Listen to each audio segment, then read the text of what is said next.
स्थापक परम पूजनीय भागवती साहिब जी,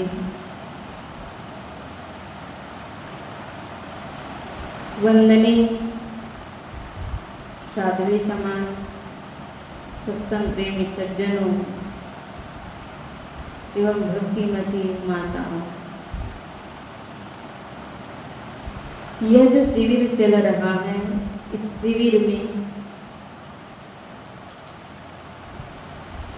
कुछ ध्यान भी कराया जाता है और सत्संग से भी लाभ लिया जाता है। ये शिविर के सत्र में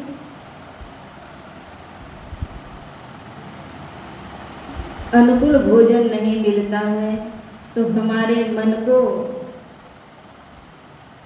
समझाना चाहिए। हम इस शिविर में भोजन के लिए नहीं आए हैं, अपने मन को देखने के लिए आए हैं। शत्रु अभिलाष साहब कहते थे, कम खाओ गम खाओ,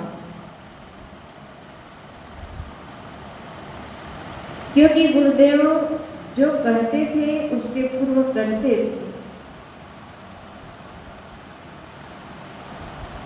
जीव के स्वाद के लिए हम यहाँ नहीं आए हैं।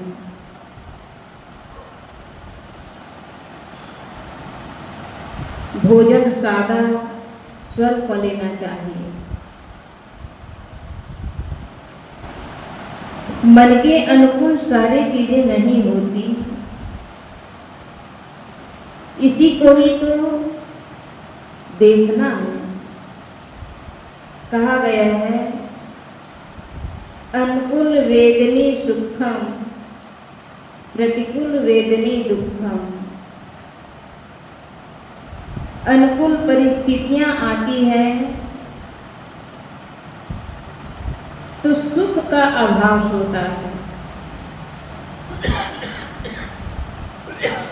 और प्रतिकूल परिस्थिति आती है तो दुख का अभाव होता है।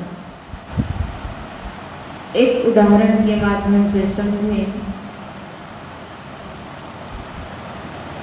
एक व्यक्ति बड़े सज्जन और समझदार थे। वह सज्जन व्यक्ति को पता था कि माताओं के स्वभाव का,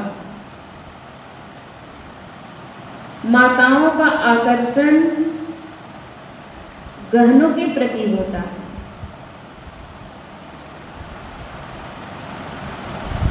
और गहनों के लिए कितने माताएं अपने पति को भी परेशान करते हैं। ऐसे ही एक माता अपने पति को गले के हार के लिए वो बार बार निवेदन करती है, क्योंकि उनके परिवार में, पारा पड़ोस में सारे लोग गहने पहने थे। देख करके लगता था कि मैं भी गहना पहनूं, और वह मांग करने लगी। उनके पति बड़े सज्जन और समझदार थे। वह बाजार गया और ला करके अपनी पत्नी को दे देता है। उसकी पत्नी बड़ी खुश हो जाती है। उस सोने के हार को पा करके बहुत ही खुश हो जाती है। और एक और बात होती है कि माताएं जो भी गहने पहनते हैं उसे दिखाने का शौक करती हैं। कोई ऐसा फंक्शन हो, कोई ऐसा तीज त्योहार हो जहाँ पे हम जाएं और ये गहनों को लोगों को दिखाएं कि हम भी धन वाले हैं, हमारे पास भी कुछ है। ऐसा संयोग कि उसके फैमिली में शादी था। वह शादी में गई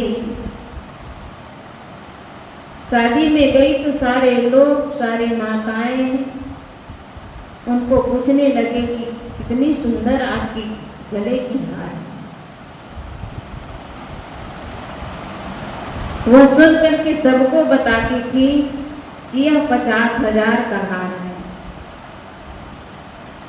और यह कह करके अंदर से बहुत गदगद होती थी, अंदर से बहुत प्रसन्न थी। जब रात के समय सोई तो कितनी माताएं गहनों को निकाल कर सोती हैं। वह माता गहना निकालना भूल गई और पहन कर सोई थी। ऐसा संयोग कि उनके गले की हार सुबह में गले में नहीं था।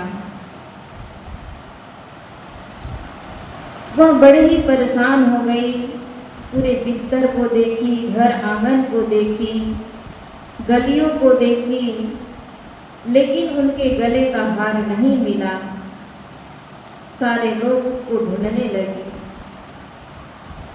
अंत में वह माता फूट फूट कर रोने लगी, क्योंकि उनके गहने इतने ही कीमती थे। अरबपति खरबपति के लिए तो वह उतना मूल्यवान नहीं होगा, लेकिन एक गरीब व्यक्ति जो दिन भर के रोजी रोटी कमाता है, उसी में थोड़ा थोड़ा संचय करके यदि वह 50,000 का गहना लिया तो वह कितने सालों की कमाई होगी। अब वह अंदर से भयभीत थी, डर रही थी कि मैं घर जाऊं तो कैसे जाऊं, अपने पति से कैसे मुंह दिखाऊं, यह बात को मैं कैसे रखूं। जाऊंगी तो कहीं मुझे लाठी से बरसा ना दे, मुझे गाली ना दे दे। बहुत डर रही थी, लेकिन किसी तरह हिम्मत करके घर पे गई। तो घर पे गई तो अपने पति से ये कहने लगी कि मैंने अपने गले का हार खो दिया। मैं बहुत ढूंढा, लेकिन ढूंढने पर भी मुझे नहीं मिला। यह बोलते बोलते वो फुट फुट कर खूब रोई। उनके पति उसे समझाते हैं, कोई बात नहीं, एक हार गया तो दूसरा हार भी आ जाएगा, इसके लिए परेशान क्यों होती है, दूसरा ले आएंगे। ऐसा कहा और वह व्यक्ति दूसरे दिन दूसरा हार लाकर दे देता है। उसकी पत्नी बड़े आश्चर्य से अपने पति की तरफ देखती है और कहती है कि ये हार के लिए आप पैसा कहाँ से लाए। तब उसके पति कहते हैं,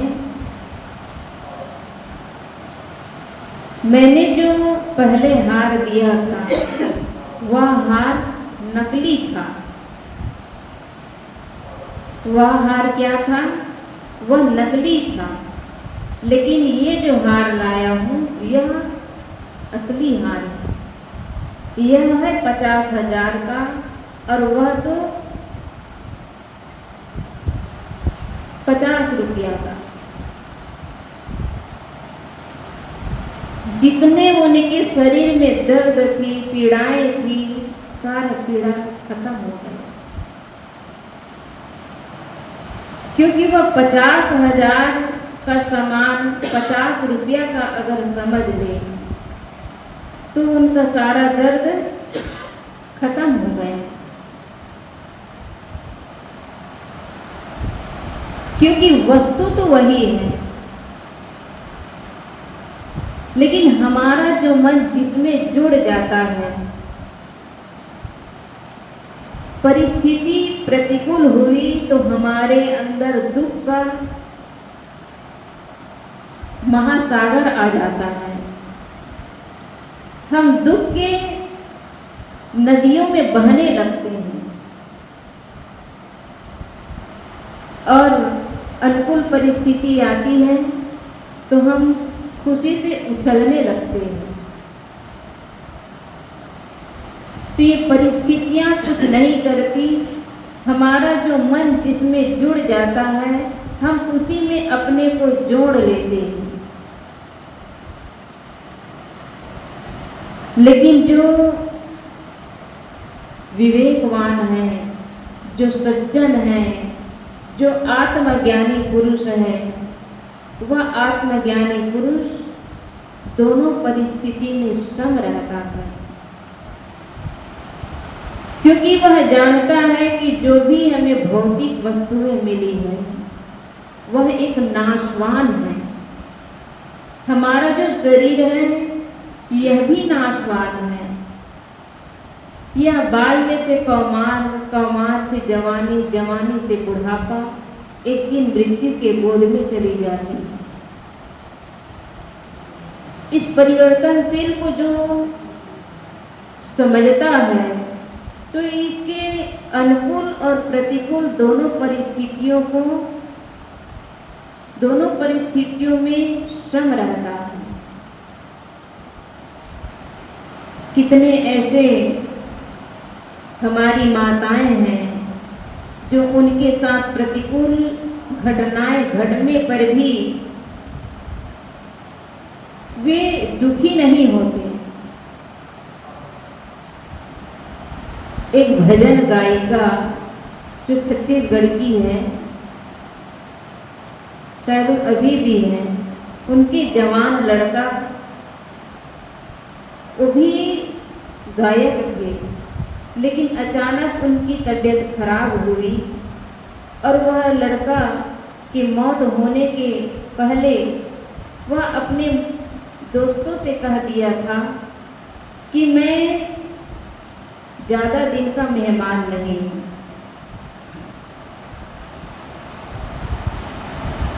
और वह माता भी समझ गई थी कि मेरा बेटा कहीं मुझे छोड़ के चला ना जाए, लेकिन वह जानती थी, वह सत्संग करती थी, भजन गाती थी, लोगों को सुनाती थी, लेकिन वह भजन उनके जीवन में, उनके हृदय में उतर गया।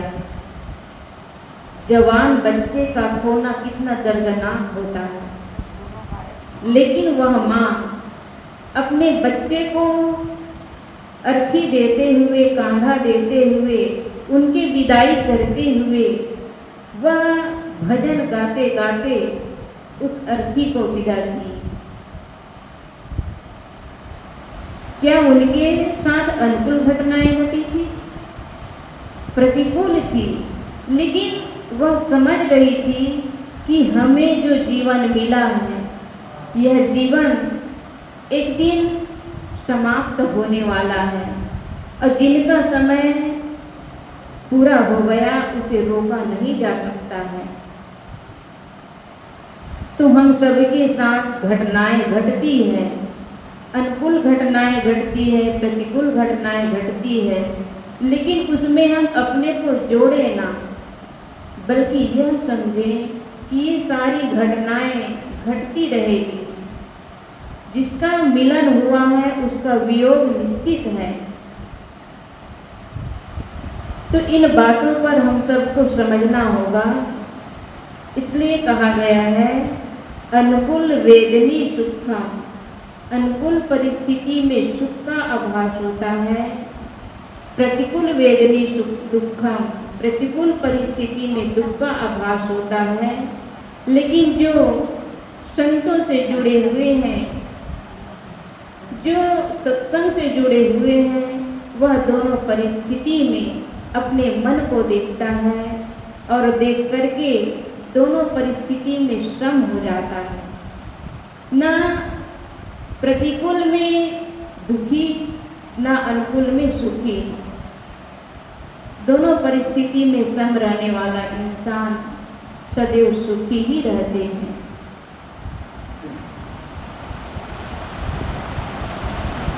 कुछ देर के लिए ध्यान में बैठते हैं।